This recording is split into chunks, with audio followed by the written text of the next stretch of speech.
ভারতে অত্যন্ত সুন্দর ট্রেন জার্নিগুলোর মধ্যে একটি পড়ে ভাইজ্যাগ থেকে আরাকু যাওয়ার ট্রেন জার্নি। অত্যন্ত সুন্দর প্রকৃতির মধ্যে দিয়ে এই ট্রেন জার্নিটা হয়, চারিদিকে পাহাড় আর বন জঙ্গলে ঘেরা। আমরা দ্বিতীয় দিন আরাকু ভ্রমণ করেছিলাম। সেখানে এসে কি কি করলাম আর কি কি জায়গা ঘুরে দেখলাম আপনাদের সাথে শেয়ার করব। প্রথমেই ট্রেন থেকে নেমে একটা করে ডাব খেয়ে নিলাম। তারপর চলে এলাম বোরা কেভে। এটি অত্যন্ত জনপ্রিয় একটি কেভ। ভাইজ্যাগ ভ্রমণের প্রথম পর্বে আপনাদের দেখিয়েছি ভাইজ্যাগের আরকে বিচের আশপাশের কিছু জায়গা ঘুরিয়ে। আর দ্বিতীয় পর্বে নিয়ে চলে এসেছি আরাকু ভ্যালিতে কী কী দেখার আছে, বোরা কেভ, বিভিন্ন ধরনের ঝর্ণা, এইসব কিছু। আপনারা যারা প্রথম পর্বটা দেখেননি, দয়া করে একটু ডেসক্রিপশানে গিয়ে লিঙ্ক দেওয়া আছে, সেখান থেকে দেখে নিন। ভাইজ্যাগ থেকে আরাকু দুরকমভাবে যাওয়া যায়, ট্রেনে কিংবা বাস অথবা কোনো প্রাইভেট গাড়ি ভাড়া করে। আমরা ট্রেনে গিয়েছিলাম।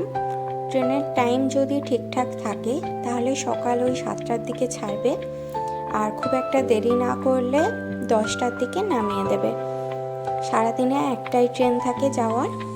আর যদি আপনারা কোনো প্রাইভেট গাড়ি ভাড়া করে যেতে চান তাহলে ওই 2500 কিংবা 3000 এরম পড়তে পারে খরচ। তবে আমার মতে ট্রেন জার্নিটাই বেশি মনোরম হয়, কারণ ট্রেনে যাওয়ার সময় রাস্তায় অনেক পাহাড়, ছোট ছোট ঝর্ণা, তার সাথে প্রচুর টানেল পড়ে। এই চুনা পাথরের একটি অত্যন্ত প্রাচীন গুহা। ট্রেন থেকে নেমেই স্টেশনের বাইরে থেকে বিভিন্ন গাড়ি পেয়ে যাবেন, প্রাইভেট কার কিংবা অটো হলে খরচটা একটু কম পড়ে। আর প্রাইভেট কারে ফুল গাড়ি রিজার্ভ করতে গেলে ওই 3-3.5 এরম নেয়, সিজনে আর একটু বেশি পড়বে হয়তো। আমরা মোট 4 জন ছিলাম, আমরা 2 জন আর একটা ফ্যামিলি, তারা 2 জন। আমাদের 3500 প্রাইভেট কার নিয়েছিল, টাকাটা ভাগ হয়ে গেছিলো। কেভটা ভালো করে ঘুরে দেখার পর এখান থেকে বেরিয়ে গেলাম। তখন প্রায় দুপুর 2টোর মতো বাজে, তাই ভালো খিদেও পেয়ে গেছিলো। আর এখানে আসার আগেই ঠিক করে রেখেছিলাম বোরা কেভের বাইরে গিয়ে কোনো একটা রেস্টুরেন্টে ব্যাম্বু চিকেন খাবো, কারণ অনেক ভিডিওতে দেখেছিলাম এখানে এসে সবাই ব্যাম্বু চিকেন খায়। তাই একটা রেস্টুরেন্টে গিয়ে ব্যাম্বু চিকেন অর্ডার করলাম। এক প্লেটে 2 জনের হয়েও বেশি হবে, আমরা পুরোটা 2 জনে মিলে খেতে পারিনি। এক প্লেটের দাম নিয়েছিল ওই 500 টাকার মতো।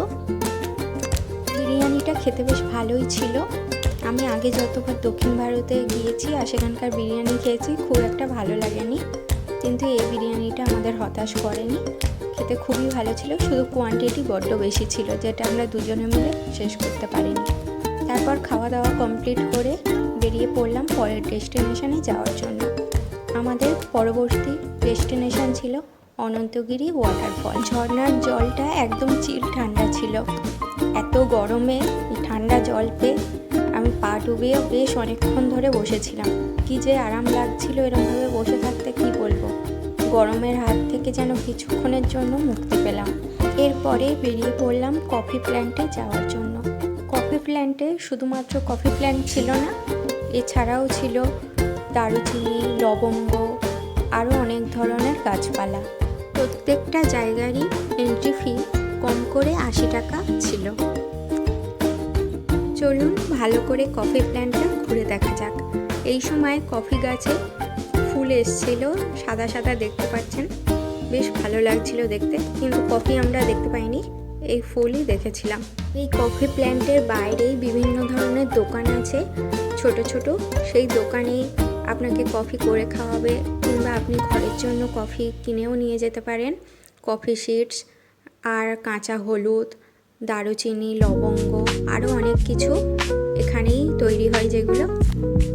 কফি প্ল্যান্ট থেকে বেরিয়ে সেখান থেকেই আমরা 2 কাপ কফি খেয়ে নিলাম। খেতে বেশ ভালো ছিল, কিন্তু বাড়ির জন্য আর আনিনি, কারণ একবার দার্জিলিংয়ে গিয়ে ঠকে গিয়েছিলাম। যে চা করে খাইয়েছিল সেই চাটা খেতে অপূর্ব ছিল, কিন্তু যে চাটা কিনে এনেছিলাম সেটা একেবারে বাজে ছিল, কোনো চার ফ্লেভারই আসছিল না। সেই ভেবে আর এখান থেকে কিছু কিনিনি, এগিয়ে গেলাম পরের ডেস্টিনেশনের জন্য।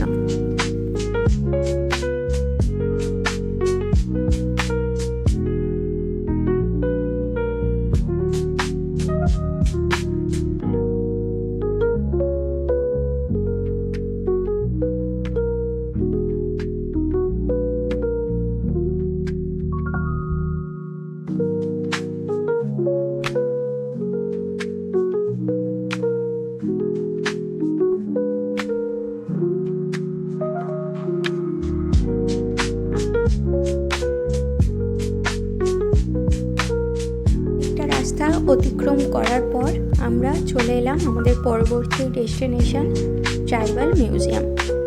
এখানে আদিবাসীদের জীবনযাত্রা, তারা কি জামা কাপড় পরতো, কি পশু শিকার করত, তাদের সমস্ত জীবনের গল্প এখানে তুলে ধরা আছে।